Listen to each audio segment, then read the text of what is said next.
Black Beauty, Chapter 20, Joe Green. Joe Green went on very well. He learned quickly and was so attentive and careful that John began to trust him in many things. But as I have said, he was small of his age, and it was seldom that he was allowed to exercise either Ginger or me. But it so happened one morning that John was out with Justice in the luggage cart, and the master wanted a note to be taken immediately to a gentleman's house about 3 miles distant, and sent his orders for Joe to saddle me and take it, adding the caution that he was to ride steadily. The note was delivered, and we were quietly returning when we came to the brick field. Here we saw a cart heavily laden with bricks. The wheels had stuck fast in the stiff mud of some deep ruts, and the carter was shouting and flogging the 2 horses unmercifully. Joe pulled up. It was a sad sight. There were the 2 horses straining and struggling with all their might to drag the cart out, but they could not move it.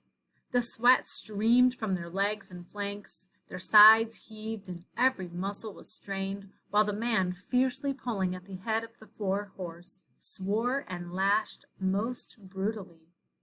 "Hold hard," said Joe. "Don't go on flogging the horses like that. The wheels are so stuck that they cannot move the cart." The man took no heed, but went on, lashing. "Stop!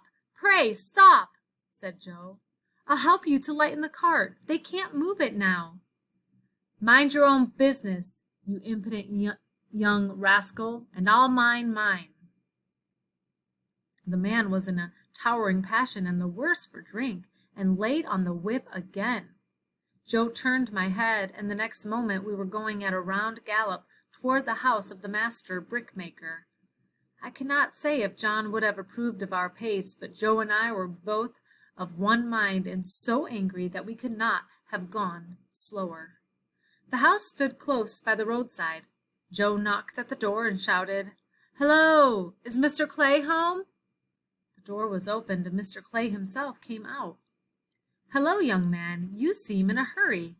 Any orders from the squire this morning?" "No, Mr. Clay, but there's a fella in your brickyard flogging 2 horses to death. I told him to stop, and he wouldn't. I said I'd help him to lighten the cart, and he wouldn't. So I have come to tell you. Pray, sir, go." Joe's voice shook with excitement. "Thank ye, my lad," said the man, running in for his hat, then pausing for a moment. "Will you give evidence of what you saw if I should bring the fella up before a magistrate?" "That I will," said Joe, "and glad too." The man was gone, and we were on our way home at a smart trot. "Why, what's the matter with you, Joe? You look angry all over," said John, as the boy flung himself from the saddle.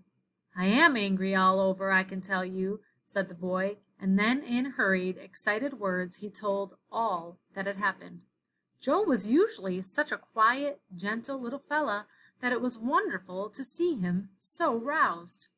"Right, Joe, you did right, my boy, whether the fella gets a summons or not. Many folks would have ridden by and said it was not their business to interfere.